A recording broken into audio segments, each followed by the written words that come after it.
বাংলাদেশের ২০২৪ সালের জুলাই গণঅভ্যুত্থান থামাতে তৎকালীন শেখ হাসিনা সরকার কি না করেছিল। শিক্ষার্থীদের উপর দমন-পীড়ন, পুলিশের হামলা, গ্রেপ্তার, সবশেষ বন্ধ করে দেওয়া হয়েছিল ইন্টারনেটও। তবে শেষ রক্ষা হয়নি। ততক্ষণে অনেক দেরি হয়ে গেছে। ছোট্ট একটি ছাত্র আন্দোলন ধীরে ধীরে রূপ নেয় সরকার পতনের গণ আন্দোলনে। আর এখন ২০২৬-এর জুলাই, ভারতের রাজধানীর রাজপথেও কি দেখা যাচ্ছে সেই একই চিত্র? ছাত্রদের আন্দোলন দমাতে পুলিশের হামলা, ইন্টারনেট ও মেসেজিং অ্যাপের উপর নজরদারি, বিভিন্ন রাজ্য থেকে দিল্লিতে আসা নাগরিকদের উপর গোয়েন্দা নজরদারি, সব মিলিয়ে ভারতের রাজনৈতিক পরিস্থিতি ক্রমেই উত্তপ্ত হয়ে উঠেছে। একটি ছোট্ট অনলাইন আন্দোলন থেকে শুরু হওয়া প্রতিবাদ এখন ছড়িয়ে পড়েছে ভারতের রাজপথে। শিক্ষার্থীদের উপর পুলিশের হামলার পর আন্দোলনের আগুন যেন আরও দ্রুত ছড়িয়ে পড়েছে দেশ জুড়ে।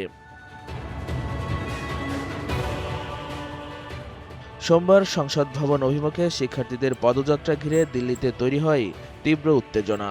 পুলিশের লাঠিচার্জ, কাঁদানে গ্যাস আর বাধা পেরিয়ে আন্দোলনকারীরা সংসদ ভবনের কাছে পৌঁছানোর চেষ্টা করে।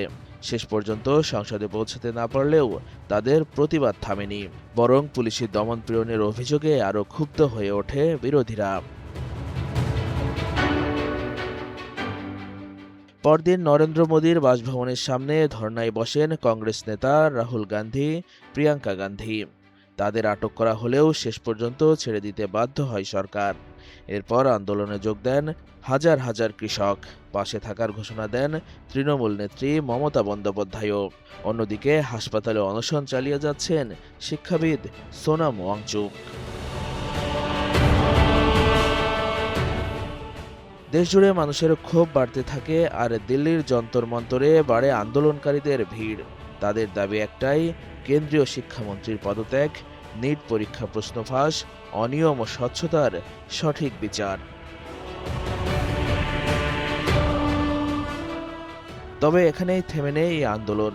সামাজিক যোগাযোগ মাধ্যম, সাংস্কৃতিক ও ক্রীড়াঙ্গন থেকে শুরু করে ভারতের সীমানা পেরিয়ে প্রতিবাদের ঢেউ পৌঁছে গেছে নিউ ইয়র্ক, লন্ডন, ডাবলিন সহ বিভিন্ন শহরে। প্রশ্নপত্র ফাঁসের অভিযোগে শুরু হয় আন্দোলন এখন পরিণত হয়েছে বৃহত্তর এক গণপ্রতিবাদে। আর মোদী সরকারের দমনমূলক পদক্ষেপ যত বাড়ছে, ততই যেন আরও বিস্তৃত হচ্ছে আন্দোলনের পরিধি। এদিকে বাংলাদেশের ২০২৪-এর জুলাই অভ্যুত্থানের সঙ্গে ভারতের বর্তমান পরিস্থিতির মিল খুঁজে পাচ্ছেন অনেকেই। আর অনেক রাজনৈতিক বিশ্লেষকরা বলছেন, ২০২৪ সালে আওয়ামী লীগ সরকার যে ভুল করেছিল, ২০২৬ সালে এসে মোদীর বিজেপি সরকার যেন ঠিক সেই একই পথে হাঁটছে। ইতিহাস বলে, কোনো আন্দোলনকে শুধু শক্তি প্রয়োগ করে থামানো যায় না।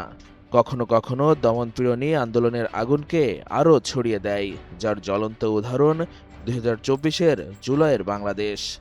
এখন দেখার বিষয়, ভারতের এই ছাত্র আন্দোলনের ফলাফলও কি বাংলাদেশের মতোই হবে, নাকি মোদী সরকার তার কারিশমাতে কাটিয়ে দিবে সব সংকট।